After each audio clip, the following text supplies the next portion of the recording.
Hey, thanks for making it to Veterans Info Tab. Glad you made it today. Today I wanted to talk to you about a little spread I found here online regarding the top states for veterans. It's basically just titled "The Best States for Veterans," and it's put out by a website called Smart Assets. Or if you pause a little bit, it's a little bit more funny. So anyway, Smart Assets. And so with that, I'll go ahead and just kind of dive into it here. There's 10 states, and I'm going to read the little blurbs on why they think it's the best. And you know, my question is if a state was really dialed in with veteran benefits and just veteran friendliness, would you consider moving, right? If it wasn't a state that you're in? How easy is it to really pick up and move? You know, is it worth is the bang worth the buck? That type of stuff. So kind of curious on that.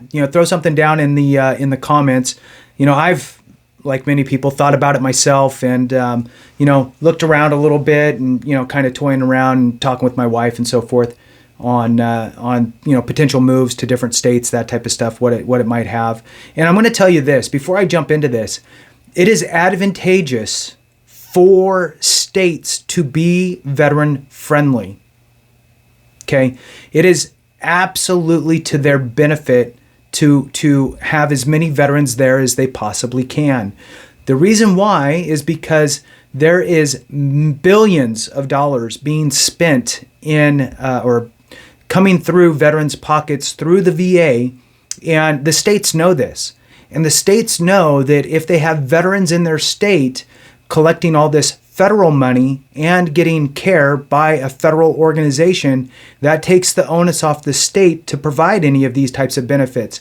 Oftentimes, veterans who have higher ratings with the VA, you're priced down of different benefits from the state as far as any sort of social service type benefits, that type of stuff, your unemployment benefits, those types of things. You make too much money through the federal government, and you have a lot of different resources through the federal government. So you're not hurting the state in any way. You're just going to add value and monetary value to the state's ecosystem, because guess what? The one thing most of us are really good at is not saving our money.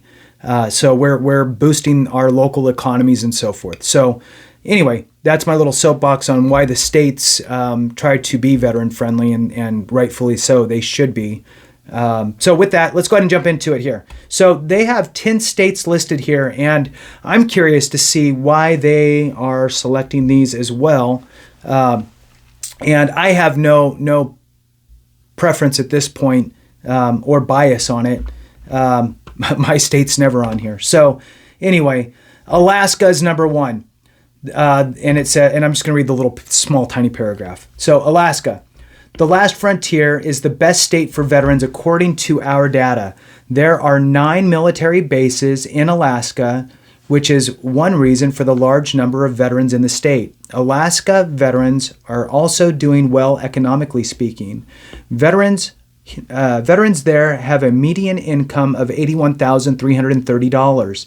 Plus, according to 2020 data from the Bureau of Labor Statistics, only 4% of veterans were unemployed.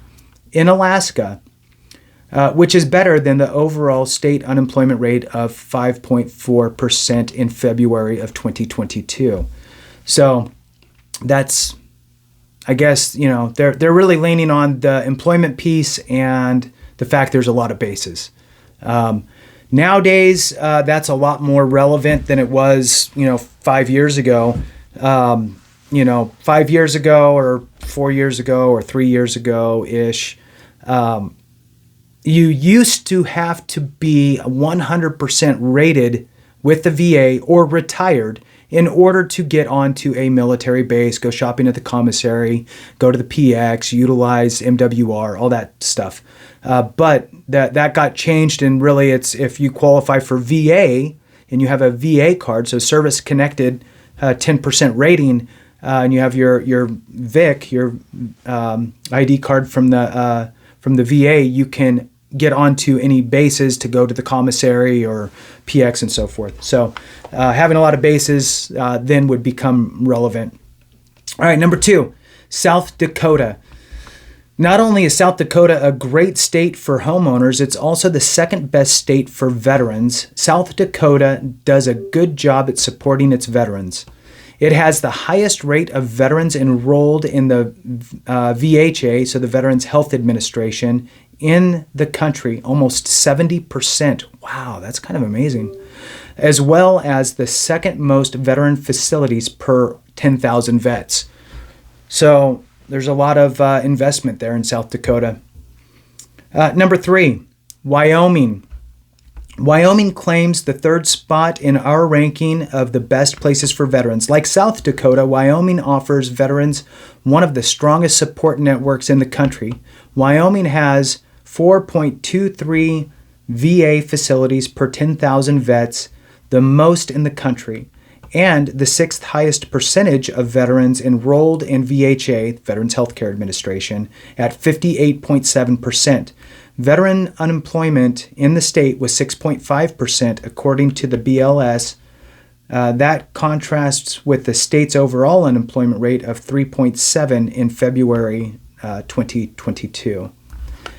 Number 4, Nebraska. Nebraska, okay.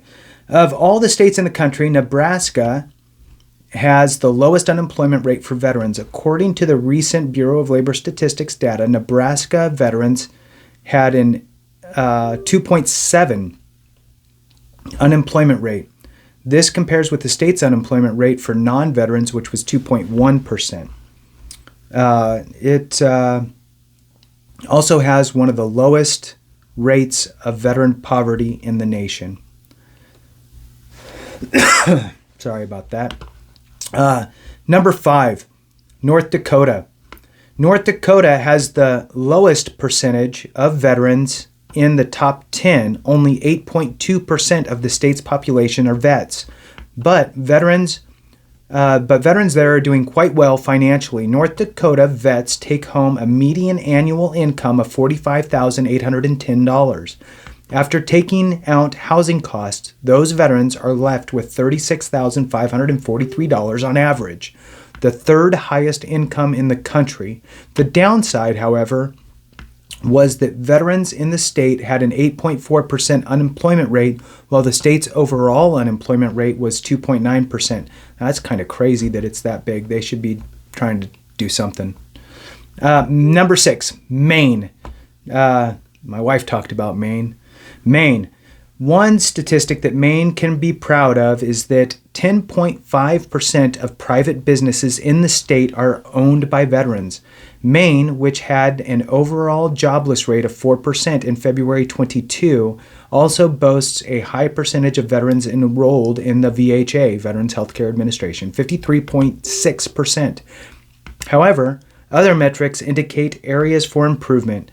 Veterans unemployment in the Pine Tree State was 5.2%, and around 7% fall under the poverty line. Number 7, Montana. Veterans in Montana may find a built-in support system. More than 10% of the population are veterans. These veterans also receive a fair amount of support compared to other states. Almost 60% are enrolled in the Veterans Healthcare Administration, and there are 2.83 veteran facilities for every 10,000 vets. Unemployment in Montana was running at 2.6, but the jobless rate for veterans in the state was 4.4. Number 8, South Carolina is a tie with Virginia. South Carolina has a strong veteran South Carolina has a strong veteran presence in both the general population as well as the business sector. Veterans account for 9.9% of the population and own 10.5% of private business. Another plus is the relatively low cost of living in South Carolina, which leaves veterans with $27,720 on average to spend after paying for housing. Veteran unemployment was 5.7% statewide. It was 3.5%. Virginia, which was the tie, is home to the Department of Defense, tied with South Carolina as the highest rated southern state in their study. Their research indicates that only 4.7% of veterans in Virginia are living below the poverty line, and 4% were unemployed. Statewide joblessness was 3.2%, and veterans there have the second highest median income after housing costs in the country after Alaska. Virginia veterans have almost $37,000 on average left after paying for housing. Number 10, this is the last one, Alabama. Alabama cracks the top 10 because it has the highest veteran business ownership rate in the country. More than 11.2% of businesses in the Yellowhammer State are veteran-owned. The state's veterans also have a relatively high income after housing, $29,025 on average. Unemployment among the state's veterans was 6.3%. Overall joblessness in Alabama was 3%. Now, I will say that, and you could slice and dice things however you want. What's important to you and all that good stuff. This seems to me as though they are leaning toward VA facilities, military installations, and job. Right? Now, what they did not account for was some of the other things that I personally look for when I'm looking at different states for different reasons is, do you have to pay tax on your housing? Is it waived at 100% all the way? Is there a cascading kind of a metric? Or do you get a portion of your real estate tax paid or forgiven? Those types of things I think are important, especially when you're looking to retire. So this one would not be necessarily a retirement. This would be more of a living list, or living and working type of a list of top 10 versus a retired top 10, in my opinion. So being retired, you're trying to lower down the cost of living and deal with fixed income, that type of stuff. So in any case, that is the list from Smart Assets on their top 10 states for veterans. All right, thanks. Appreciate each and every one of you. Have a great one. And remember, if we don't take care of each other, something went wrong.